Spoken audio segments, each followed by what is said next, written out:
Everything that happened in Katonga today was contempt of court, and therefore a fallacy. It was a joke. It's a nullity, something that will not stand the test of time.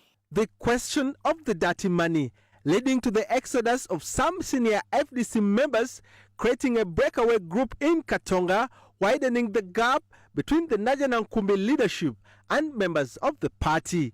One Uganda, one people, one. These were caught between hard and rock, with no idea on who to follow, as both Katonga and Najanankumbi claimed legitimacy. The FDC president, Patrick Oboy Amuriat, the chief mobilizer of the party, had to spend a greater part of 2024 to mobilize party members who had been demobilized by the Katonga-based faction, who promised that the FDC would be dissolved. Amuriat's remobilization drive started with his home area of Teso sub-region, where he emphasized the importance of reconciliation among party members and urged supporters to forgive the current leadership. We have got to determine today whether we stay in that suffering, whether we continue with that poverty, whether we continue with lack of education. Had to endure a lot of pulling and pushing, and at a certain time we almost reached a crisis level in the party. The Katonga-based faction had moved ahead, demobilizing Amuriat's administration based on the dirty money allegations, promising to dissolve the once leading opposition political party.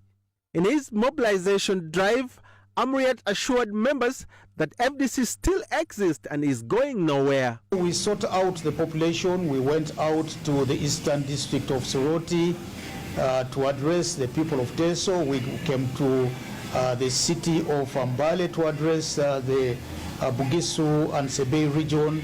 From Teso, the tough-talking Amuriat went to Acholi sub-region, formerly one of the FDC strongholds. On arrival, he found the FDC leaders in Acholi had crossed to the faction group. Carrying on the same message of reconciliation and forgiveness, Amuriat was able to win back a number of FDC Acholi legislators, which, according to him, had been misled by his haters. Mr. President, this is the time that we shall see the best of our party, FDC. The ones who have left are very old enough to go. We are even stronger than it was. When the purported faction wants to change the address of FDC, I said, wait a minute. Wait a minute. We also went with a message of reconciliation, especially to our members, and to appeal to them to forgive each other wherever they wronged each other. With the quest to rebuild his empire, Amuriat did not rest. He continued to West Nile. There he maintained his focus on unity and again successfully brought back district chairperson from Yumbe and Ajumani, who had previously joined the Katonga faction. The key message that we took out to the people was a message of hope to Ugandans, that regardless of what they are facing, they should continue with the struggle to make Uganda a better place for us all. In Kasese, formerly a stronghold for the FDC in western part of the country, he held meetings that convinced local leadership, including former district chairperson like Kabugo Florence and Atkins, to return to the main branch. Like Kasese to return 6 out of 6 members of parliament. Of course, we talked about the general state of affairs within the country, the levels of poverty, the failed programs of the NRM, the failure in delivering services, social services to the people,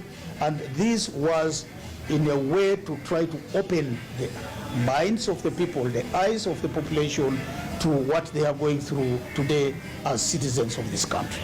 After mobilization campaign from within the country, Amuriat turned his attention to the diaspora chapter. He flew to the United States of America, Canada, UK, UAE, and Denmark to re-engage members who had been already reached out and influenced by the Katonga faction. Realigning the party members with the main branch was his motivation. The good times.